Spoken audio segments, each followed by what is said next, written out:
On today's World Insight, on the 20th anniversary of China's entry into the World Trade Organization, how has the membership panned out?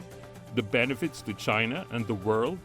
An exclusive one-on-one talk with WTO Deputy Director General Zhang Xiangchen, who shares a deep insider view.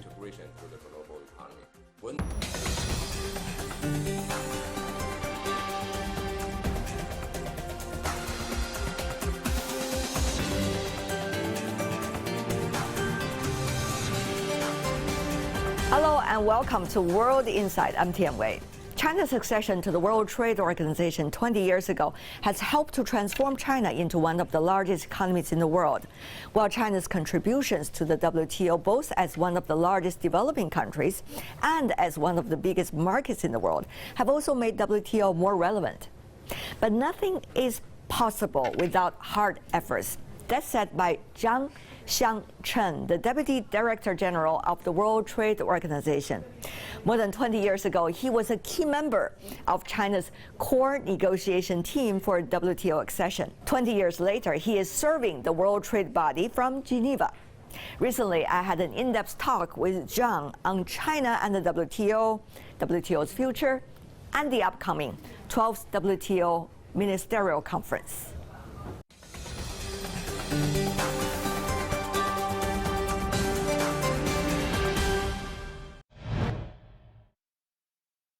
"20 years, China's accession to the WTO. As an insider from the very beginning, I'm sure you have a lot of thoughts to share with us now." Yes, I was involved in the China's accession negotiation from 1992, the starting of the substantial negotiation on market access, to 2001, the very end of the accession negotiation. And in 2001, in Doha, it's me who handed the pen to my then minister, Mr. Shi Guangsheng, to sign the protocol for China's accession to the WTO. So I was lucky I participated and witnessed the historical process. Did you still keep that pen? Yes, I keep the pen in my home.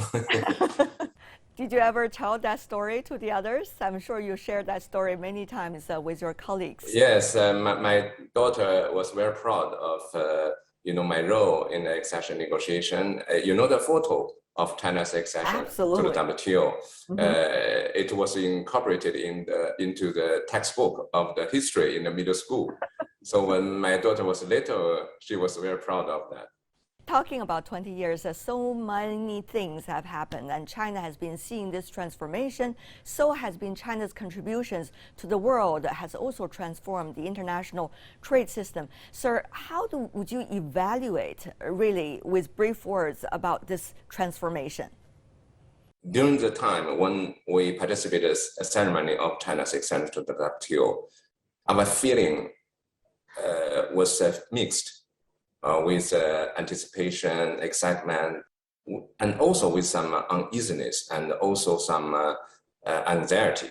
Because before China's accession, there were a lot of debate about the concerns of the competition with the international market, imported goods and services. Especially people have the concern about the sectors like automobile, agriculture.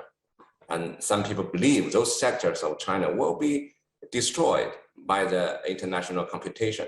So of course we didn't believe that, but we need the evidence, we need to see the outcome. And at that time, the Chinese government made a judgment. Through hard work, advantage will outweigh disadvantage. And history proved the judgment is correct. But I remembered, how hard the debate was inside China. And also after joining the WTO, some of the sectors actually have been impacted. And we see state-owned enterprises, for example, some of those that are not in the potential sectors, huge number of people have been removed from their jobs. They retire or they look for other jobs. It was a very big issue in China. In the world, I would assume the same. So as one of those, core negotiators in the WTO, how were you digesting at that time all of these, you say, side effects or improvements that needs to be made? The outcome proved that China is a major beneficiary of its accession to the WTO. But as I mentioned just now, the judgment has a precondition through hard work. So the benefit of China's accession is not given. We cannot take it for granted. During the 15 years of the accession negotiation, China made a lot of preparation. I still remember vividly, my colleague and I, we organized thousands of seminars, training courses for the officials from the central government to the local government, the entrepreneurs, to give them the opportunity to know what's the obligation in the WTO, what's China's commitment, to give them time to make the preparation. I think it works. And also, secret behind the China's success is to combine the domestic reform together with the integration to the global economy. When the two processes merge together, we help to release the vitality hidden in the millions of enterprises. Do you think that remedies? So that's the good part. No, because this hard work, because the good preparation, and because our efforts in the negotiation. You mentioned state trading, state-owned enterprises. In the negotiation, we fight for the flexibility, transitional period for the China sectors, and all this mechanism worked in the past 20 years. Did China really carry out what it promised? Because these days, with China's economy becoming ever bigger and more influential, some have been accusing China of not implementing what China earlier promised. How do you see accusations like this? I know where your question is from, and China had just received the 8th Trade Policy Review in Geneva. Some members mentioned this, that China's performance in the past 3 years during the review period, the performance has gap with their expectation. So the term they use is expectation. For me, as a former negotiator, the WTO is a contract, it's a legal document, it's about obligation and right in black and white. For the legal document, for the commitment we made, we fully implemented it through reducing the tariff, eliminating the quotas import license, and liberalizing 100 sectors of services. So expectation is about a subjective feeling of the people.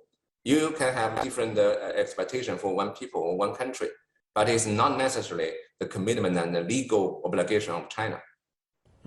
So in other words, China carried out the legal obligations according to you, sir. Is that what you're trying to say? Yes, definitely. On the other hand, there's also talks about, did China, take full advantage of the World Trade Organization? China is the only one that benefited, from the accession and from the WTO. They took advantage of us, quote unquote. How do you see that kind of talk? As I said just now, we pay a lot of effort in meeting the difficulties after China joined the WTO. We overcome those surmountable difficulties, and then we benefit from the accession and the opening of the market. And China is not a unique case for existing countries. The recently acceded countries, including Vietnam, Kazakhstan, they also benefit from their accession through hard work. So the hard work is the key for the accession countries to be integrated into the global economy and get benefit from. So China didn't take advantage of that, but China take advantage of the opportunity through hard work. China share the benefit with others. As I mentioned, China now is the largest merchandise country in the world. At the same time, China is the largest trading partner for 120 countries and regions. and China's contribution to the global economy is over 30% per year. So this is a great contribution of China to the world.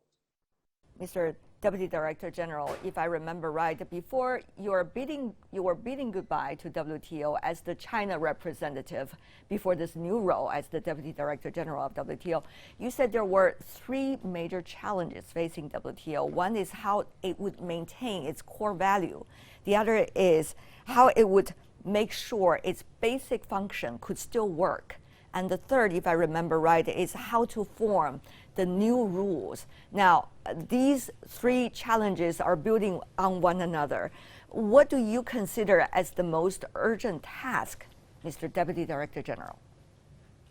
Thank you for mentioning the three challenges. Actually, WTO is an unprecedented challenge. And I think the root cause is the counter current of globalization. That's the root of the unilateralism and the protectionism, which damaged the WTO in the past few years heavily. I think there's an imbalance between developing countries and developed ones in the allocation of globalization's benefit. And in the developing countries at home, there's also an imbalance of the allocation of the benefit of globalization. The multinational companies, they earn a lot of money, but the blue-collar workers, they suffer from the international competition. But the developed countries' government, they fail to make adjustment to help those vulnerable people at home. But WTO, China, are becoming the convenient scapegoat. So that's the problem. But things are not likely to change quickly. So the appellate body, for example, that totally paralyzed the WTO for its basic function. So, Mr. Deputy Director General, we want to have big hope for WTO, but the question really is, will it really function? Yes, the dispute settlement mechanism is one important pillar of the three major pillars of the WTO.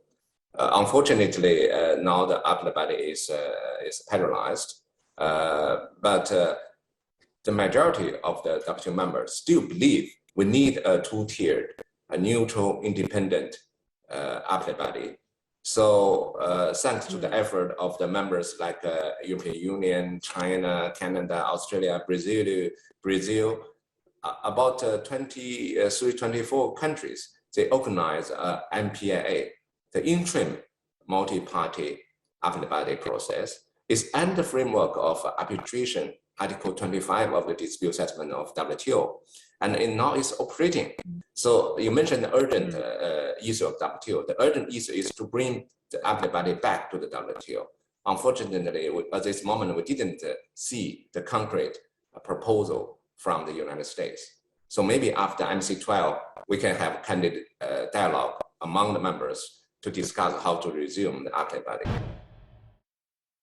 Do you see that is likely to be the way how WTO would work?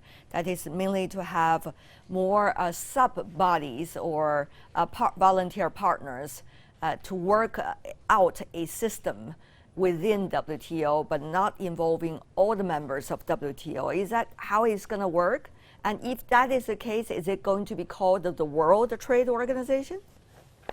You know, the principle of decision-making in the WTO is a consensus. Consensus is a good principle. It's a democratic. It's good, especially for the small members. But in the past few years, some members take advantage or abuse this principle to block the process of the WTO. One country can block the other 162 or 63 countries' decision. So, and this is the commission. Some members, I think, among the like-minded members, they can explore and try the new rules to negotiate on the new areas. For example, e-commerce, investment facilitation. We call it open plurilateral initiative or joint statement initiative. I think it's a good try. The role of this kind of GSI is a kind of a pathfinder. If the whole body couldn't move, some members can try to explore different ways. Having said that, I don't think this kind of plurilateral initiative can replace the role of the WTO.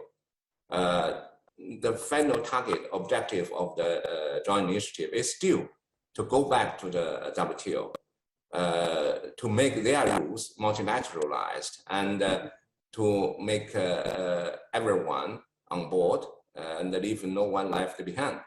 So that's the the relationship between the plurilateral and the multilateral. There are other regional and sub-regional trade mechanisms that are flourishing.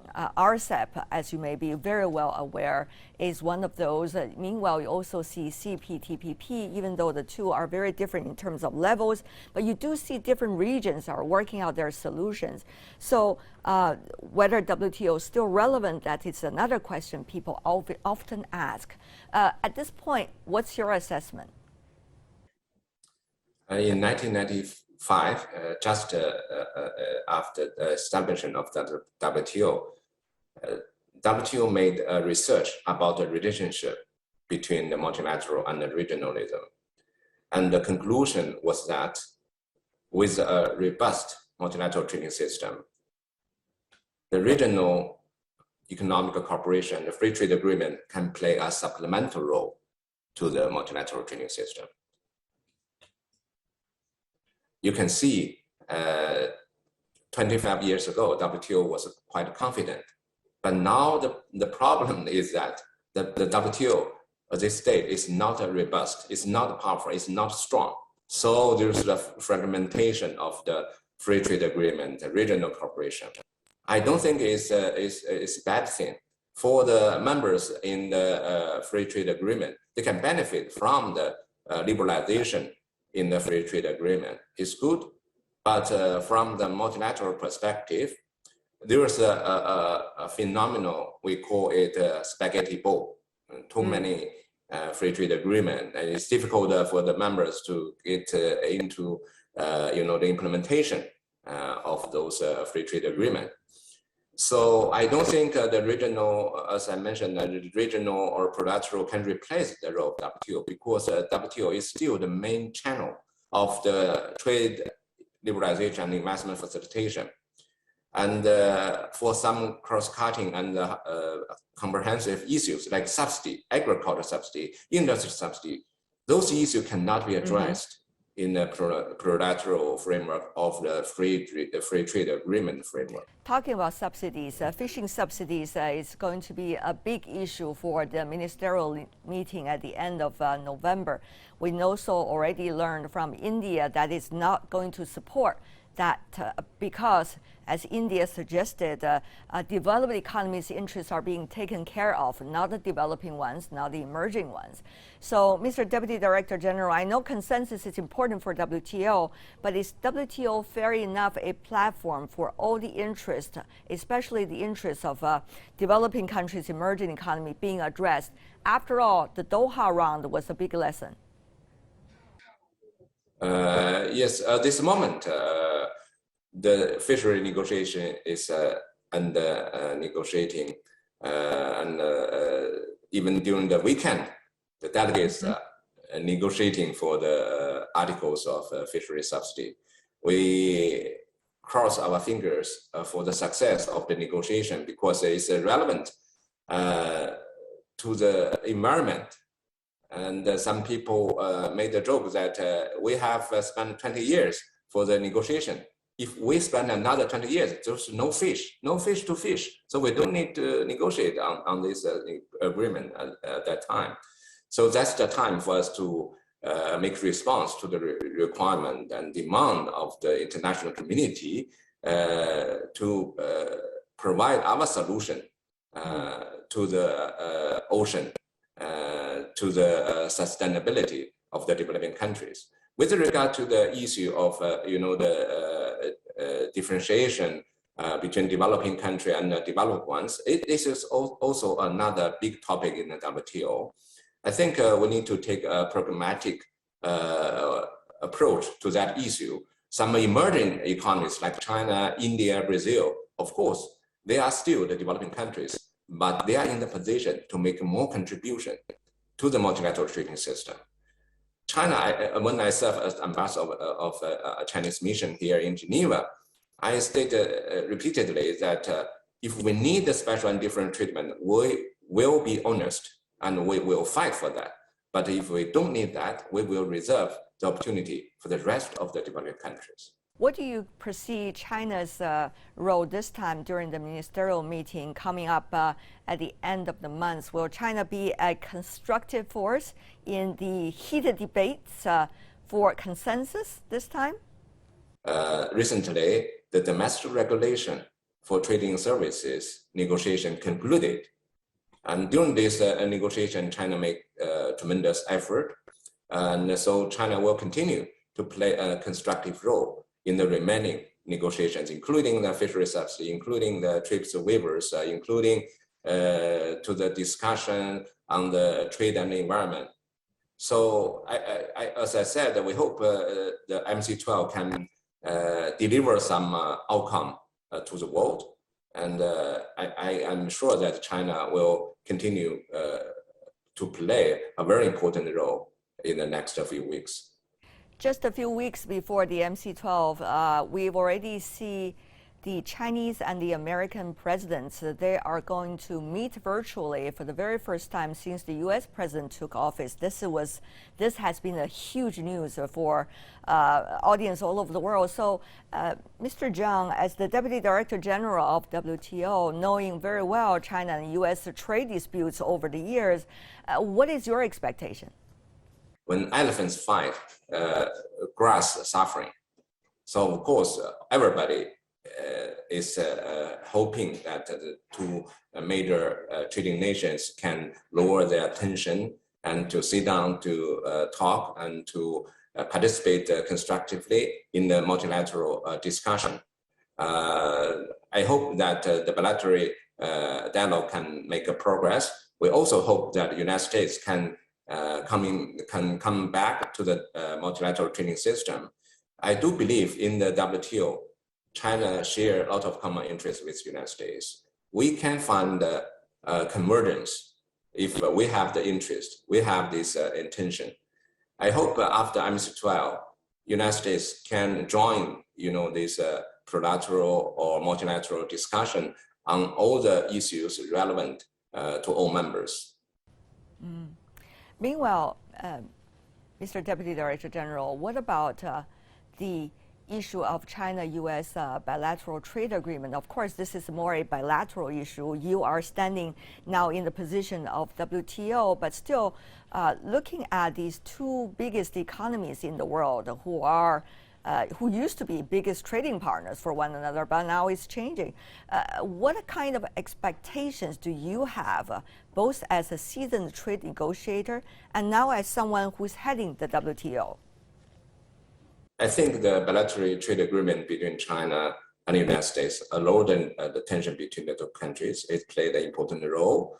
And I think the next step, many structural issues, cross-cutting issues, between China and the United States should be discussed in the framework of multilateral trading system. For example, just you mentioned the state-owned enterprises, the industry subsidies, the special and different treatment of developing countries. All those issues can only be addressed in the WTO.